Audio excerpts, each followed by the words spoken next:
बिस्मिल्लाहिर्रहमानिर्रहीम। अस्सलाम वालेकुम व्यूअर्स, मैं मिसेस इफ्तिखार, आपकी बहन, आपकी दोस्त, आपकी सहेली हाफा किचन में आपको खुशामदीद, वेलकम एंड जी आया नो। तो चलिए चलते हैं आज की रेसिपी की तरफ। बिस्मिल्लाहिर्रहमानिर्रहीम व्यूअर्स, मैंने यहाँ पे 3 लीटर दूध लिया है और इसे मैंने पतीली में डाल के उबलने के लिए रख दिया।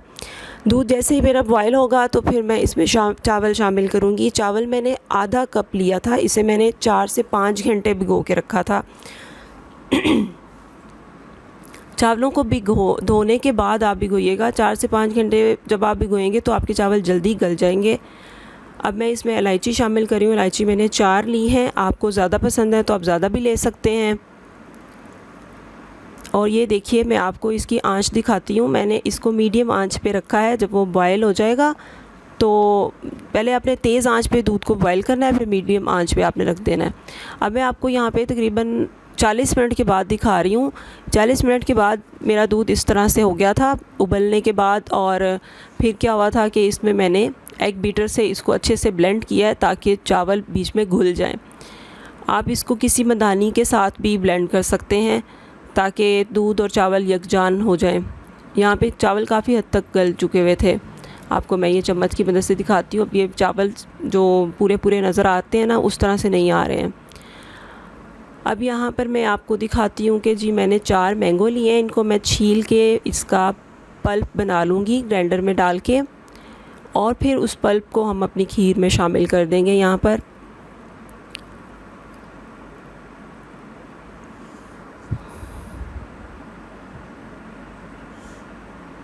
ये बड़ी डिफरेंट सी रेसिपी इंशाल्लाह बनेगी। ये देखिए, ये मैंने पल्प अपना सारा इसमें शामिल कर दिया।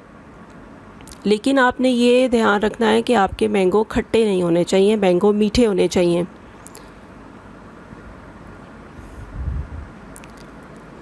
एक दफ़ा फिर से इसको एग बीटर के साथ मैं ब्लेंड करूँगी सब चीज़ों को यकजान करने के लिए। इससे पहले मैं आपसे कहूँगी कि व्यूअर्स, अगर आपने मेरे चैनल को सब्सक्राइब नहीं किया है तो इसे सब्सक्राइब कीजिए, दोस्तों के साथ शेयर कीजिए, लाइक कीजिए और अपने वर्थी कमेंट्स से मुझे आगाह कीजिए कि आपको मेरी रेसिपी कैसी लगी। मैं आपके कमेंट्स बहुत शौक़ से पढ़ती हूँ और मुझे आपके कमेंट्स में जो भी सजेशन मिलेंगे इंशाल्लाह मैं उनको भी फॉलो करूँगी। इसमें 1/4 के करीब मैंने शुगर ऐड की है। आप अपने टेस्ट के मुताबिक कम या ज़्यादा कर सकते हैं। अब मैं दूसरी तरफ एक बाउल में 2 टेबलस्पून ड्राई मिल्क पाउडर और 1 टेबलस्पून कॉर्नफ्लावर मिक्स कर रही हूँ। इसको मैं खीर में शामिल कर दूँगी। ड्राई पाउडर से इसका बहुत अच्छा टेस्ट आता है और कॉर्नफ्लावर से ये होगा कि मैंगो डालने से खीर में थोड़ा सा ना आपको फटा फटा सापन फील होता है, क्योंकि मैंगो में थोड़ी सी तुर्श होता है, तो इस वजह से कॉर्नफ्लावर डालने से वो ख़त्म हो जाएगा। ये देखें, प्लेट में डाल के इस तरह से आप चेक कीजिएगा कि आपकी खीर रेडी हो गई है या नहीं। अगर तो वो साइडों पे अलग से दूध नज़र आए तो इसका मतलब कि वो रेडी नहीं हुई है।